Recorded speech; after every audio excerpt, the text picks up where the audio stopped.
A pressing objection to belief in God is the argument from Divine Hiddenness by philosopher J.L. Schellenberg. If God is all-loving, God will be open to a relationship with all persons. People who are not resistant to a relationship with God will be able to, at a minimum, believe that God exists. After all, it's hard to have a relationship with someone that you don't believe exists.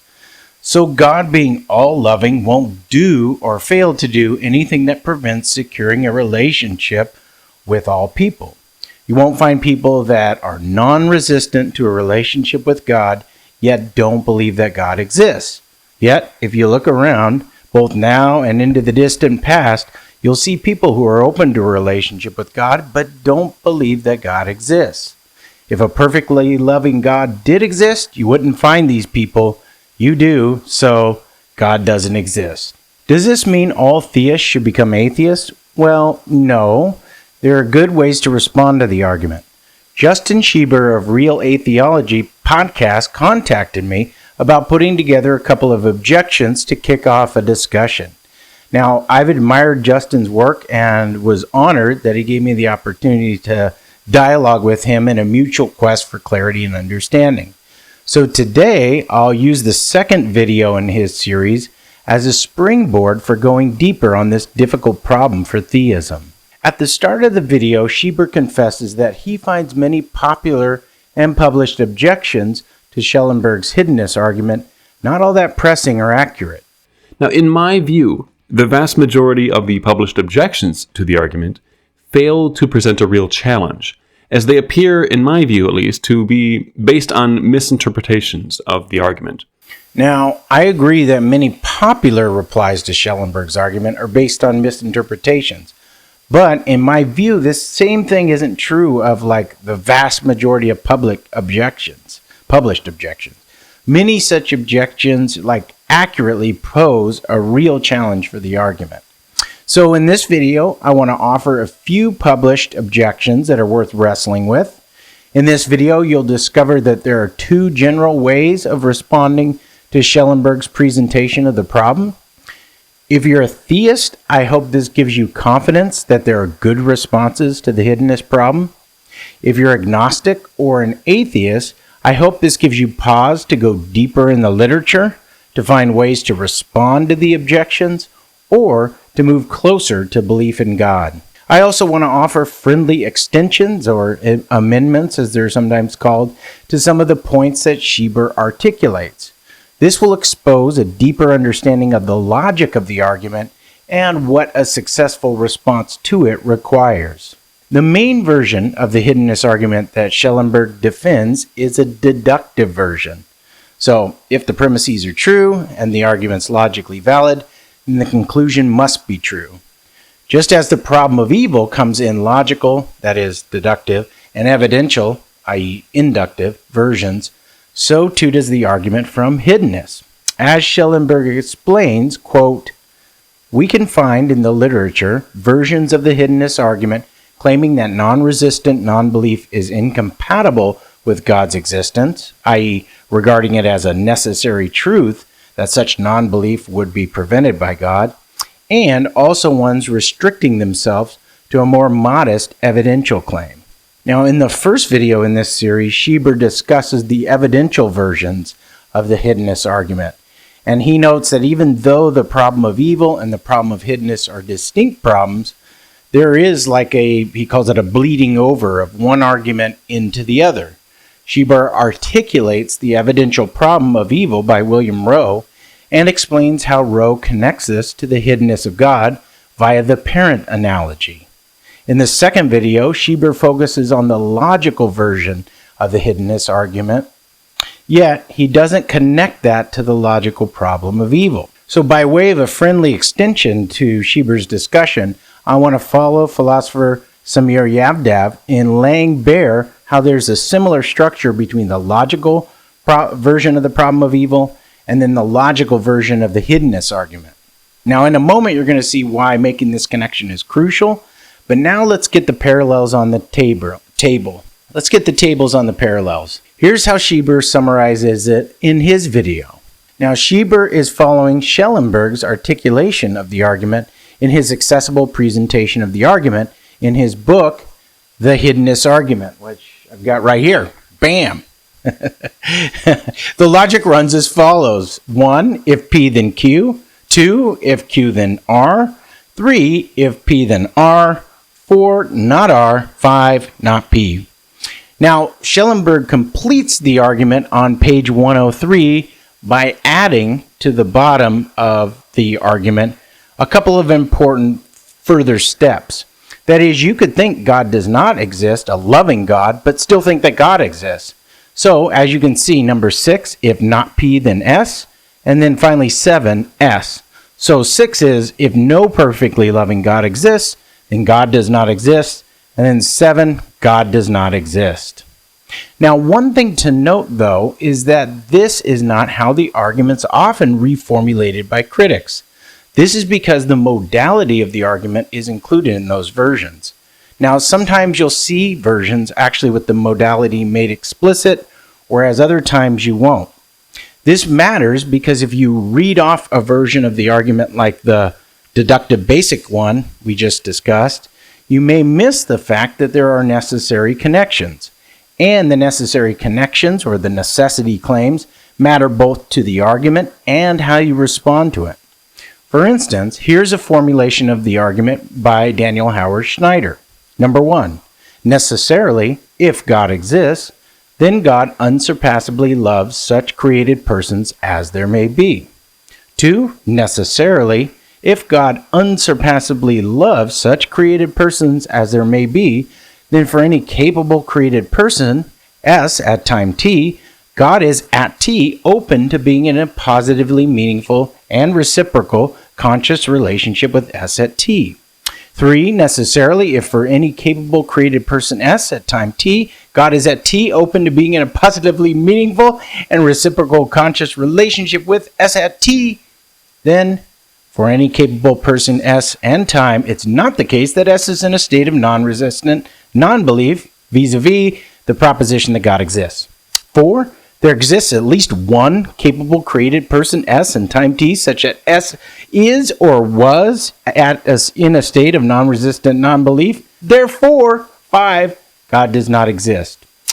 Now that was kind of a mouthful, but here's a helpful summary of why one might believe premises 2 and 3 are true, as Daniel Howard-Snyder explains. So then, suppose God unsurpassably loves a created person. Let's call her Anna. How might we characterize that love? At a minimum, it must involve benevolence, says Schellenberg, caring for Anna's well-being. But it involves much more. God unsurpassably loves Anna, says Schellenberg, only if God aims at a relationship, a conscious and reciprocal relationship, that's positively meaningful, which allows for deep sharing between them. Moreover, if God unsurpassably loves Anna, God will value that relationship for its own sake and not merely for the sake of something else. Furthermore, if God unsurpassably loves Anna, then God must always love her, and so God must always value, seek, desire, promote, or preserve personal relationship with her, although God will not force himself on her. At the very least, all this requires that God will be open to a personal relationship with her. End quote. Here's a simplification of the argument by Yadav that likewise brings out this connection. So let's let F stand for perfectly loving, and P stand for non-resistant non-believers would not exist. So we get the structure of the argument as 1, if God exists, then God is essentially F. 2, if God is essentially F, then necessarily P. 3, not P. 4, therefore, God is not essentially F. And then 5, therefore, God does not exist. Now, this structure parallels the logical problem of evil as Yadav explains. Quote, in the problem of evil, F is divine goodness, power, and knowledge, whereas in the problem of hiddenness, F is divine love. The second premise is a conceptual analysis of F, which claims that there's some empirical fact P that's entailed by F, some state of affairs that necessarily follows from F. As Alvin Plantinga shows in God, Freedom, and Evil, the classical formulation of the problem is only made fully deductive once this premise 2, is made explicit. Once it is made explicit, the deductive or the logical problem of evil can be seen to claim that if God is essentially perfect in knowledge, power, and goodness, then, necessarily, evil would not exist, end quote. Now, premise 2 in the hiddenness argument brings out a necessary connection between God being perfectly loving and there being no non-resistant non-believers. It isn't that possibly there won't be any non-resistant non-believers or probably there won't be any non-resistant non-believers. It's necessary that non-resistant non-believers would not exist. So why does this matter? Why go into the logic of things? Well, just as Plantinga's free will defense has proven potent in undermining the logical problem of evil, a Plantingan defense, as we might call it, is available to those who argue that premise 2 is false. As Yadav explains, quote, if we can cite a merely possible scenario in which God remains in the relevant sense essentially perfectly loving, while nevertheless failing to ensure that for every non-resistant finite person S capable of personal relationship with God, that S believes the proposition that God exists, then premise 2 comes out false and the atheistic conclusion does not follow, end quote. There are 2 general strategies for constructing a scenario that functions as a defense. The first strategy, Yavdev calls the anthropological Plantingan defense. You extract an insight from the case of human love, and then you apply that to the case of divine love. Now, we're going to look at one of those from Daniel Howard-Snyder. Then the second strategy is the theological Plantingan defense. So instead of looking at the commonality between human love and divine love, it focuses on what differentiates the two. And it shows how God's love is unique. We'll also look at such a defense of a view as articulated and sort of fleshed out by Mark Murphy and then sort of further expanded by me. Now let's start with the anthropological defense from Daniel Howard-Snyder in his paper, Divine Openness and Creaturely Non-Resistant Non-Belief. It's from this excellent edited volume. So bring to mind what God being open to a personal relationship involves, and let's see how Schieber articulates it using an example. Now Schellenberg sort of formulates this by looking at what it is not. That is, he spells out the requirement of openness to a personal relationship by way of a general principle. If someone's so open, then they're not open, right? So Schellenberg offers us what it means for someone to be not open to a personal relationship. A person, Sam, we'll call him, is not open to a personal relationship with another person, Sue, at a specific time when this is the case, and here's his principle. Necessarily, if a person, Sue, without having brought about this condition through resistance of personal relationship with a person, Sam, is at some time in a state of non-belief in relation to the proposition that Sam exists, where Sam at the time knows this and could ensure that Sue's non-belief is at that time changed to belief, then it is not the case that Sam is open at the time in question to having a personal relationship with Sue then. Now, being in a conscious reciprocal relationship requires, at a minimum, believing that the other person exists, as I mentioned at the start of the video. So Sam not revealing himself to Sue through acts of commission or omission means Sam is not open to a relationship with Sue at that time. Now, Schieber connects this to love as follows. To make the openness idea more real, suppose that Tim claims to love Sally. Now, if Schellenberg is right, Tim's claimed love for Sally means that Tim would, as far as he's able, ensure that nothing he does or fails to do makes it so that Sally cannot at least attempt to relate personally to Tim.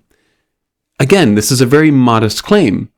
Now, suppose, though, that Tim sprinted in the other direction every time Sally came within 50 feet of him. Or imagine if, despite having all the free time in the world and the requisite resources, Tim never cared to even lift a finger toward being in close proximity to her or making his address, phone number, or email known to her. You'd think that Tim's use of the word love to describe his attitude toward Sally was deeply confused, and you'd be right about that. And that's because examples like this can help make it clear that one's openness to a relationship with a person is entailed by one's love of that person. So personal love requires openness to a relationship. It requires the lover revealing himself to the beloved such that she believes he exists, as long as she hasn't, through her own resistance to such a relationship, made it such that she can't enter into one. So Daniel Howard-Snyder asked two key questions concerning this. Quote, why couldn't preventing one whom we love from being able, just by trying, to participate in a relationship with us sometimes be the loving thing for us to do? Why couldn't making ourselves unavailable be what love requires or at least allows? End quote. Now, Schieber addresses this line of reasoning by way of an example involving a famous pop star and her long-lost father. Some might still worry that this openness claim about the nature of personal love is still too strong. We can, after all, imagine a father who, after decades of searching, comes to learn of the whereabouts of his long-lost daughter and now has the ability to reveal his presence to her in the very next second. In doing so, he would make relationship with him available to her. But wait, what if he also knows that she's in the middle of an important once-in-a-lifetime moment? Say she's singing the national anthem at the Super Bowl. Now, if that were true, then of course it would be the case that announcing to her that he is her father through the PA system or showing up on stage would potentially destroy the focus that she needs to perform well. Knowing these possible consequences, the father might reasonably wait, thereby preventing her from entering a personal relationship with him until after the performance, and so essentially being closed to that personal relationship for some time. And while it's certainly true that we finite persons cannot always accommodate the consequences of our openness, like the father and the famous pop star daughter, God suffers from no such restriction. We can therefore set this worry aside, for while it highlights an interesting fact about love between finite persons of limited resources, it is ultimately irrelevant in contexts that are concerned with an unlimited and personally loving God. God, as unsurpassably powerful and knowledgeable, has no limitations on making himself known to persons. Now, humans may remain loving, yet due to limitations of our finite nature, be closed to a personal relationship for a time, but God isn't so limited, as Schieber keenly explains in this clip. The suggestion here should not be understood to involve only vast and dramatic public signs or wonders. No, Schellenberg is explicit that there are a variety of ways available to God to ensure belief for the non-resistant. God could, in his infinite wisdom, tailor the most subtle form of religious experience to an individual's epistemic needs. So God need not get on the PA, so to speak, to reveal himself to the beloved. But again, we return to Daniel Howard-Snyder's questions. Why couldn't preventing one whom we love from being able, just by trying, to participate in a relationship with us sometimes be the loving thing for us to do? Why couldn't we, like making ourselves unavailable, be what love requires or at least allows? Now, why would God do this if he could, in his infinite wisdom and power, erase non-resistant non-belief through obvious or subtle forms of encounter? Here Daniel Howard-Snyder pursues an anthropological defense. He starts with considering when in human relationships the loving thing to do is to make ourselves unavailable to a relationship. Quote, sometimes our attachments to others in such relationships can be hurtful to ourselves, as when we depend on them, intentionally or not, to sustain bad habits we've acquired. In such a case, the loving thing for them to do might be to make themselves unavailable to us and perhaps even shun our efforts to participate in the relationship. In this connection, think of the advice sometimes given to those who unwittingly enable self-destructive behavioral tendencies on the part of addicts, who are their spouses, children, or friends, by preventing those whom they love from experiencing the natural consequences of their addiction. Moreover, sometimes our attachments to others in such relationships have their source in motivations that involve viewing them as instruments to our own ends, whether consciously or unconsciously. Once again, in such a case, the loving thing for them to do might be to make themselves unavailable to us and perhaps even shun our efforts to participate in the relationship, end quote. But this case involves pulling back from an already established relationship. That would make it more analogous to God being hidden from someone who already has a relationship with him. But could there be a reason for God to not be open to a personal relationship at the time in question, such that a relationship might start? Could that sometimes be the most loving thing for God to do, to wait before starting the relationship? Well, consider someone who's ill-disposed to entering into a relationship with God. Daniel Howard-Snyder asks us to notice that, quote, some created persons at the dawn of their capacity to relate personally to God might already be ill-disposed toward such a relationship. Through no fault of their own, they might have become ill-disposed toward anything having to do with God. Perhaps they were raised to be hostile or indifferent toward religion, whether by family members or social groups in which they grew up. Religion is for the servile and the spineless, the stupid and unscientific, they were taught day in and day out. God is a crutch, worse yet, a stretcher for the weak and cowardly. And the teaching stuck. They are now ill-disposed. Or perhaps they had instilled in them an extreme self-centeredness or disrespect for proper authority, or perhaps they were raised in an abusive, strict religious surroundings, or perhaps there was some other cause. But whatever the cause may be, they now find themselves, through no fault of their own, ill-disposed non-believers. That is to say, if God were to reveal himself to them in such a way that they came to believe that God exists, they would very likely respond inappropriately. They would very likely either reject God's self-revelation or believe anything from indifference to hostility, end quote. Now, how might a God that's perfectly loving respond to such people? Daniel Howard-Snyder continues, quote, first off, God might think that there's no point in revealing himself to them, for even if such a revelation does result in their believing God exists, God doesn't care about mere belief. He cares about an appropriate response. But such a response would be at least very unlikely. Second, if God were to reveal himself in such a way that they came to believe, he would at the very least stand in a good chance of contributing actually to their ill disposition being confirmed in them by their actually rejecting his self-disclosure or actually believing with indifference or hostility. And that would be counterproductive to his purposes, since he wants their ill disposition to him to be weakened, not strengthened. So God waits for a time, waits to reveal himself in such a way that they believe he exists, giving them the opportunity to become more receptive to him and so more apt to respond appropriately to his self-disclosure.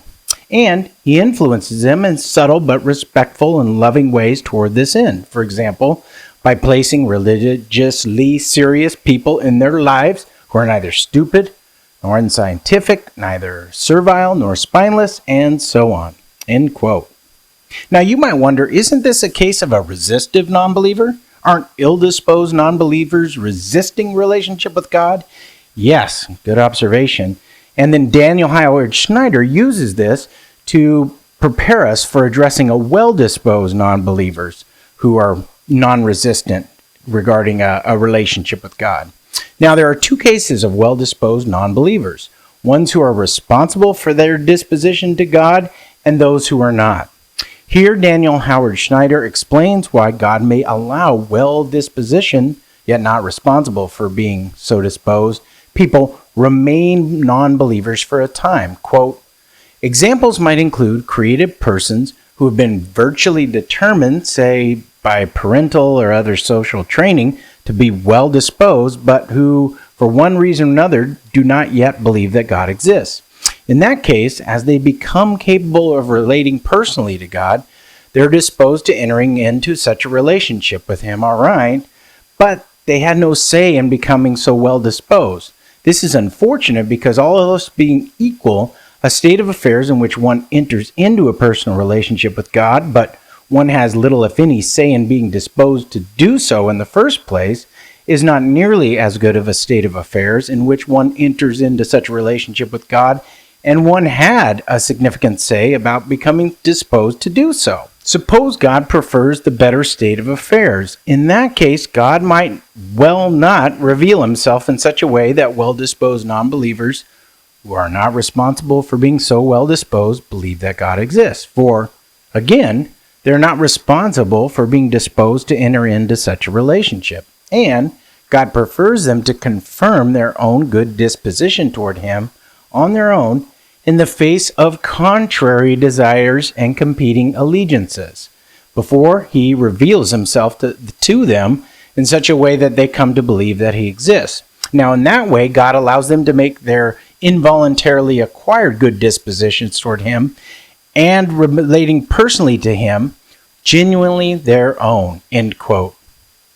Now, on the other hand, Daniel Howard-Snyder asks, quote, what might be said about created persons who, at the dawn of their capacity to relate personally to God, are well-disposed non-believers, and they're responsible for being well-disposed? Well-disposed non-believers may well be disposed to welcome a personal relationship with God upon coming to believe that he exists, but they might be so disposed for reasons that are unfitting. For example, it's arguably most fitting to want to relate to God personally, mainly for God's moral beauty, his holiness. Relatedly, perhaps no disposition to enter into a personal relationship with God is properly motivated unless its source is in a strong desire to surrender to God's will, to unite one's own will with God's will. In that case, the possibility arises that if we're God to reveal himself in such a way that such people believe that he exists, they would welcome entering into a personal relationship with him, all right? But their initial welcome would not be properly motivated. Although they are responsible for being disposed to enter into a personal relationship with God, God prefers that right from the start of their relationship, the sources of their good disposition toward being in a relationship with him are better than they in fact are. And why shouldn't God want this for people such as this, people he loves? After all, what's the hurry? There's an eternity of love ahead with them, so why shouldn't God want those whom he loves to have a shot at the better state of affairs? Consequently, before God reveals himself to them in such a way that they come to believe that he exists, he allows them to change the source of their good dispositions toward him and to confirm that change over time before he reveals himself to them in such a way that they come to believe that he exists. Indeed, it may well be imperfectly loving of God to not want this for them, end quote. So, Daniel Howard-Snyder offers an anthropological defense. He argues that there are good reasons rooted in perfect love for God to not reveal himself to non-resistant non-believers before such a relationship between God and the persons gets underway. Now, just as a reminder, in the case of the well-disposed persons that are not responsible for being so disposed, God prefers, quote, that they make their good disposition toward entering into a relationship with God their own, and confirm it as such before God reveals himself to them in such a way that they come to belief and begin a personal relationship with him, end quote.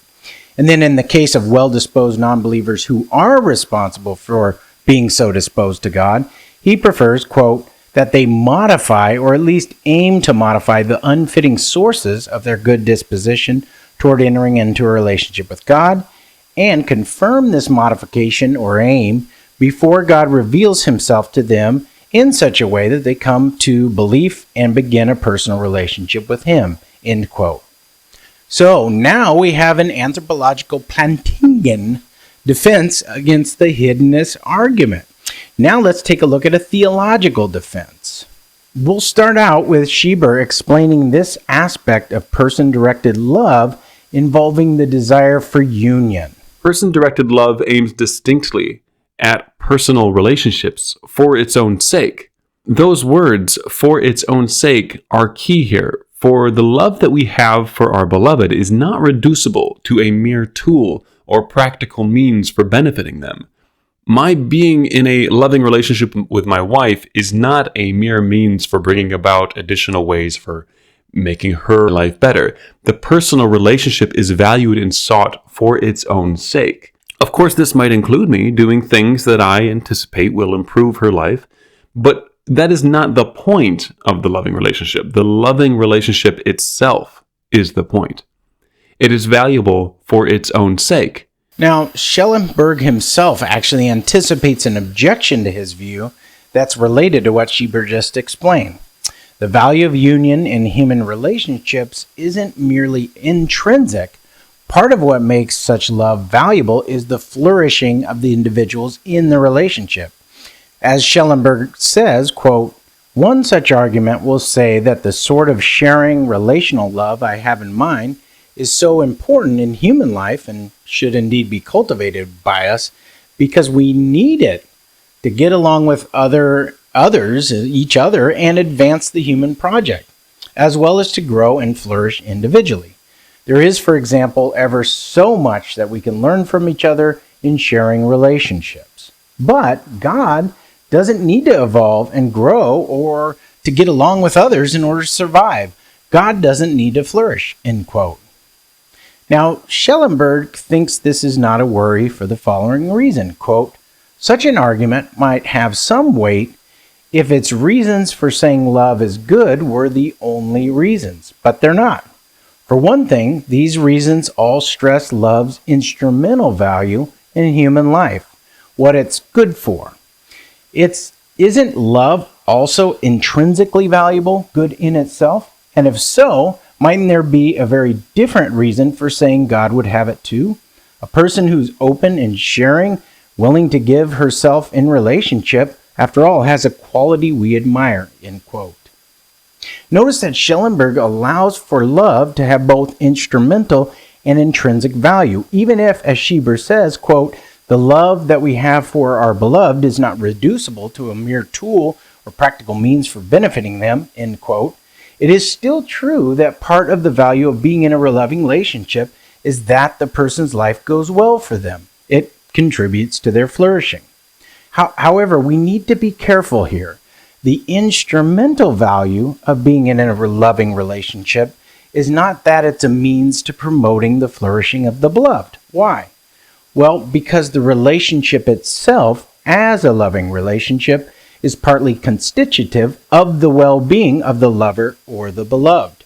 This is non-instrumental value of such a relationship, which is, as Mark Murphy explains, quote, "even apart from its further effects, good for the one or the other of them," end quote. Now, instrumental value concerns, quote, "bringing about some goods distinct from the relationship's realization," end quote. So when Schieber says, quote, "my being in a loving relationship with my wife is not a mere means for bringing about additional ways for making her life better," end quote, this is partially correct, but not the whole picture. It is partly constitutive of the value of his marriage that it allows his wife to flourish, i.e., that it makes her life better. This is the non-instrumental value of their relationship. Yet it is true that the value of the relationship is not merely this or a mere means to this. Now recall the objection to his own view that Schellenberg canvasses.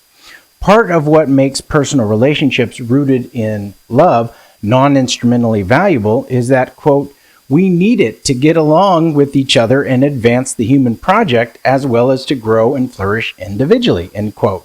But the problem is that, quote, "God doesn't need to evolve and grow in order to get along with others in order to survive. God doesn't need love to flourish," end quote. So there's an important disanalogy when it comes to love as seeking union. Human love has a flourishing element that God's love doesn't. As a result, love as seeking unity, what's often called univalence, may be true of an idealized form of human love, but it may not be true of God's love. Now, this deflates Schellenberg's claim that God's perfect love centrally involves God seeking union with created beings. Now, Murphy gives a detailed exploration of various forms of non-instrumental value. He kind of goes to town. I'll spare you the details, like perfectionist value, agent neutral value, and intrinsic value. And then he argues that all those forms of value don't help Schellenberg in answering the objection he posed to his own view. But Murphy summarized or lands his basic point as this, quote, Schellenberg's initial objection to his own view is extremely powerful, and there appears to be no satisfactory answer to it. The value of love as univalence in our own lives is so tied up with the ways that it contributes to our flourishing that we cannot project from being loving in this sense, being in a human perfection, to its being a divine perfection. And when we realize that these are the grounds on which Schellenberg wants to attribute love as univalence to God, that love as univalence is a human perfection, we should come to the conclusion that it is rather less plausible that such love is an aspect of God's necessary nature. End quote. Now, this is an important point. It introduces a disanalogy between human love and divine love. Yet, Murphy anticipates and neutralizes a potential reply you may or may not have in the back of your mind. Quote, now, one might respond, it is just obvious that love is seeking unity is part of the divine perfection. So even if the particular place that love has in human life doesn't provide a basis for thinking that this is a divine perfection, we should nevertheless think of an absolutely perfect being as loving in this way. He says, I first report that I do not share this intuition at all. I think of God's seeking out a relationship with us as something done entirely for our sake, for our flourishing. And so because I don't think that God necessarily is motivated by our flourishing in the, as the way suggested by the love as benevolence framework, I do not think that God seeking out a relationship with us is something that God necessarily does, even conditionally, on the existence of personal beings like us. If one asks then, why would a perfect being seek out a relationship with creatures? I want to say that the most fundamental answer is because such relationships are good for us. But as God does not have necessary motivation to pursue what is good for us, God need not have any motivation to pursue personal relationships with us. End quote. Now, this is a powerful theological Plantingan defense. It describes a possible, and plausible by my lights, way in which God can be perfectly loving, and this doesn't entail openness to a personal relationship or the desire for union in the Schellenberg sense. And such openness is required for it to be the case that God, being essentially perfectly loving, entails of necessity that non-resistant non-believers would not exist. So, premise 2 in the argument is false. I hope this has been helpful. I've been honored to dialogue with you and Schieber about this. Watch for further videos in Schieber's series, which may include further responses to them by me. And then keep thinking critically about life's big questions, my friends.